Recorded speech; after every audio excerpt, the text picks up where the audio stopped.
Peace, family, and welcome to African Esquire TV. I'm your host, Tuni Cherie. I want to discuss a story that I saw on the YouTube channel Sammy's Treasure TV, and I want to discuss it because it's something that is very reminiscent of what we see inside of the issues in the diaspora and also on the continent of Africa, particularly for people who may feel that a certain country is theirs to claim and that any people who come from outside of it, even those people who are African brothers and sisters, and come to partake inside of whatever opportunities that territory may have, that those people basically should be demonized, that those people should be treated like they're not of you, that they're not your brothers or sisters, and that they're basically outsiders. This is a mentality that we see not just in one place, and that's the reason why I want to cover this, because I feel like a lot of us, we kind of may look at certain regions of whether the continent or whether different regions of the diaspora. For example, you might look at South Africa and say, oh, you guys are so xenophobic. Why aren't you more welcoming of Africans? Or you might look at America and say, you guys are so xenophobic. Why aren't you more welcoming of other Africans? And this is the narrative that the media gets to push. And we don't really go deeper inside of what's actually causing the xenophobia or what's causing the fratricidal conduct that's being done, because these are your brothers and sisters. So what's causing people to basically attack people who are their people? And it's not just so simple as to say that, oh, you're just bigoted or, oh, you're just ignorant. No, there's really an underlying mentality that has been ingrained in us from being a colonized people that we have to dissect if we're going to move forward as a people, particularly inside of the Pan-Africanist ideology or Pan-Africanist project, rather. So I'm going to read from this story. This is what's going on inside of Gambia. So we're here in Barakungu, where at least 150 Senegalese have been brought to. These are Senegalese who live in Sanyang, but Monday's protests have seen most of these Senegalese who live in Sanyang brought to Barakungu. Barakungu is just a village before you get to Tujereng and then Tujereng to Sanyang. But as a result of the protest, the violent protest there, because of their safety and security, officials decided to bring them to Barakungu. So behind me is a school where they are staying temporarily. This is where they are staying. We went to Sanyang and spoke with the Alcalo, and he told us that because of the protest that took place on Monday, most of them who live in the town with their families, efforts were made really to bring them here. You can see police. We have police here who are guarding these people. They are lodged in a school just right behind me. So we will go there and try to talk to them and see how they are doing. That is these Senegalese who fled Sanyang as a result of Monday's protest.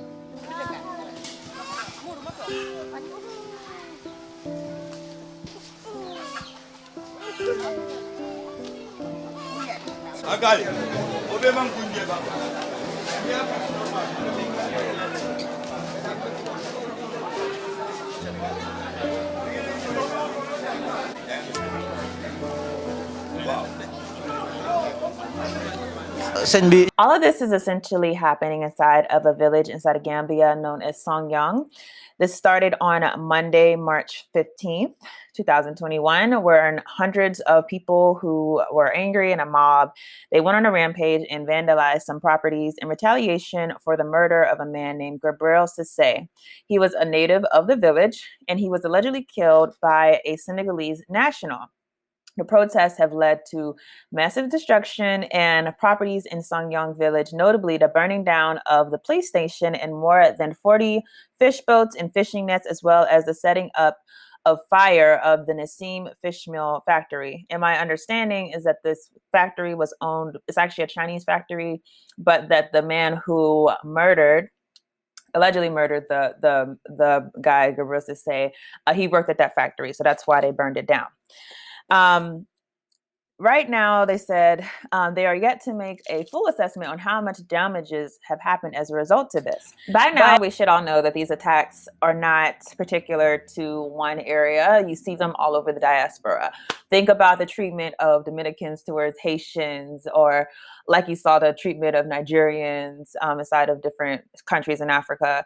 It's very well known that Africans, we have issues whenever we are essentially infringed upon, or we feel like we're being infringed infringed upon, even whenever the people look like us, even when they share our interests. Now, I want to talk about this inside of the framework of understanding that white supremacy literally has put us inside of a situation where we're inside of borders of countries, where just our presence inside of these countries is something that was very much designed to cause conflict, cause violence, and cause us to take out on each other things that the white man is actually behind. Although you won't see him, you'll see him as far as his actors, you'll see him as far as his politicians, you'll see him as far as the people who are the scapegoats. Unfortunately, because you don't see the actual white man, you don't see the actual colonists, all you see is a representation of the power that he wields, you become confused and you become convinced that the problem, that the cause are people who look like you, all because they have a different nationality.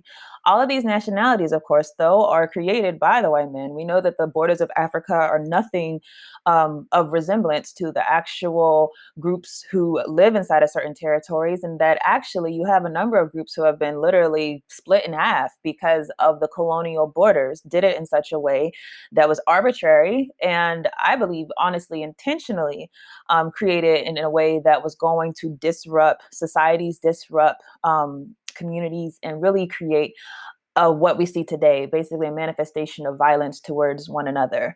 The thing that we should learn about these situations and these horrible results, which is you see Africans chasing Africans out of communities, or you see Africans killing Africans, or you see Africans labeling Africans just on one isolated situation, they make that as if that's just who they are naturally.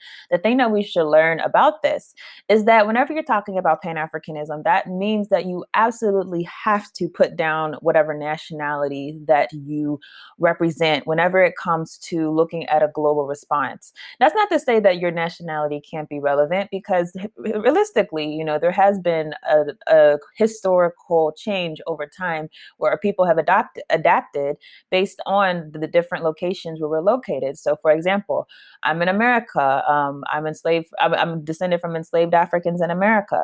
I absolutely recognize that there has been certain cultural developments that have happened among people who are of that community. So I absolutely can see that. I absolutely understand that there's a culture that should be celebrated. But don't think anywhere inside of that experience do I become confused and think that that boat stop, that boat ride that left me here is going to somehow wield power, or is going to somehow be meaningful whenever you understand that I'm actually inside of enemy territory. Don't think for a second that I look at that designation as anything of importance whenever we're talking about freedom for my people. Absolutely, yes, there are differences that we have developed and have evolved over time. But at the same time, we should also keep in mind that the similarity is that everywhere where we are, whether you're inside of Senegal, whether you're inside of Nigeria, whether you're inside of Haiti, whether you're in the Dominican Republic, African people everywhere are still facing an enemy, and this enemy is not local, this enemy is not national, this enemy is international. So the important thing for us to do, to learn from these situations, is to see that there is someone behind these things. It's not so simple as to say, hey, you're taking all the jobs in my community, or hey, you're trying to take all the political power. Understand that those people more times than not are fleeing a situation that they deem dire, meaning you're not just going to leave a place where you've lived and where your family has lived for hundreds and hundreds of years because you just want to take a trip and see how things are going over on that side of town. 9 times out of 10, you're going because you're forced. You're going without your family. You're going without your community because there's no economic means of survival where you are. And we know the reason and the cause for that is not someone who looks like you. The cause for that is a global system of white supremacy. Until we're ready to face that system, you facing one another as if that's going to disrupt the system is nothing but a distraction. And honestly, it's very counter-revolutionary when you consider the fact that you're not doing anything to take away the power from the one who put you inside of this situation where you're warring with your brother and your sister in the first place. So this is something for us to learn, not just in one location, but this is something for us to learn throughout the diaspora, throughout wherever we see people who look like us but might not come from the same nation that we are currently located in.